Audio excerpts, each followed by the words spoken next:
So this is a quick vlog on how to make your vlogs better.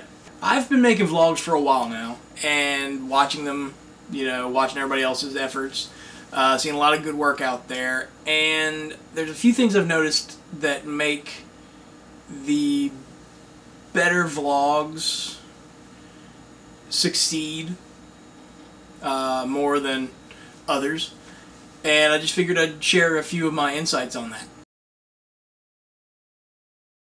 First tip would have to be on editing. One thing I've noticed is most vloggers either know what they want to say or they make it sound like everything was perfectly prepared by including jump cuts.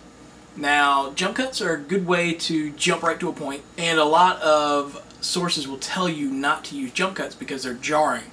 But with video blogging, it's a little different because it's kind of good to be jarring at times. If you're just talking to a camera and there's nothing going on behind you, then it can start to get a little dull. So one thing you might want to work with is jump cuts. Especially if you're just starting out and you're a little nervous when you're talking to a camera and you kind of and ah a lot. And I still do this. I have, if you'll notice my little side glances, things like that, I do it constantly. And it's just, it's a tick that I have. I'm trying to focus more on looking directly at the camera, and I'm still getting used to that myself. So one thing that I noticed in myself and other vloggers is that, full contact to the camera, like right here, and try not to have long pauses in your video. Don't go, yeah, don't have those moments, because that's gonna make it just span out. People might stop watching your videos. If they don't find you interesting, they're not gonna keep watching. So that's one thing that'll keep viewers engaged, is just jump cut right to it. And sometimes you can even use jump cuts for an effective statement. Like if you want to drive home a point, you can start here, jump over to here, or get really close. Now, I wouldn't really recommend doing that a lot, but maybe once or twice per video. Hank Green from the Vlogbrothers does that with a lot of success. He kind of figured out the formula on making that work. He and John both are just excellent vloggers. If you ever are looking for extra tips on how to improve your vlogs, definitely watch their videos. So another important part of vlogs is your audio. Now, you might notice that there's a small sound running underneath all the audio on this video because the camera is pretty much right next to a refrigerator. And it was a call that I made that it would be okay, because it's going to be constant through most of the video except for possible cutaways later, so you don't have to worry about it dropping in and out. If you're going to be moving around a lot, you want to make sure that all your audio is fairly quiet, because otherwise you're going to go from a really loud noise to no noise at all. You can always add music. Music is an excellent way to either break up your video, to have it running under your audio while you're speaking, or if you're going to do, just like a little dance number, whatever. But a quick note about music, copyright infringement has become a major issue, especially with YouTube, and you want to make sure that the song that you use isn't going to be removed for whatever reason.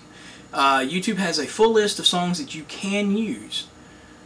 Just, follow their guidelines on that. Use royalty-free music, use the music that's included in your editing software, because they have licenses for that. You are allowed to use that stuff.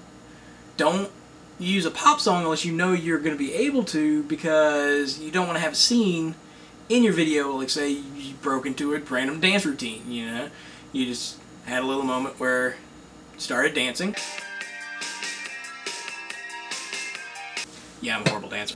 You don't want that moment to be ruined by, a lack of music, because otherwise it just looks like this. And nobody wants that. Now, a quick word about your audience and other vloggers.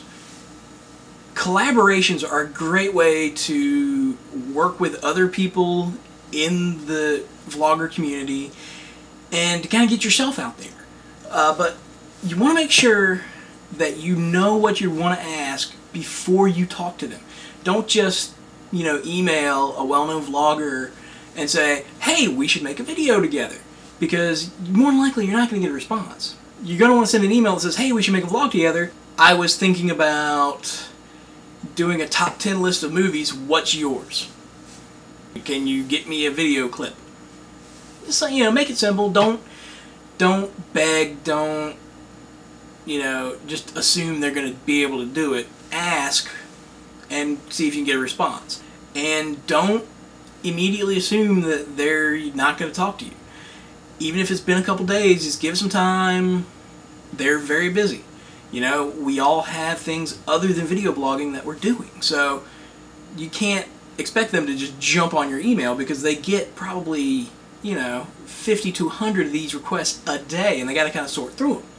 So be patient if you're talking to somebody, and just, let it happen.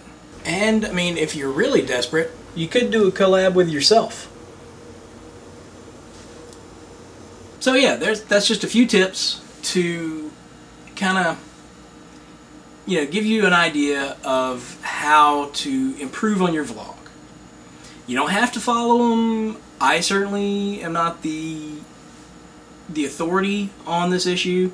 A lot of the advice that I'm giving, I have yet to actually fully incorporate myself. It's stuff that I want to do but haven't done yet.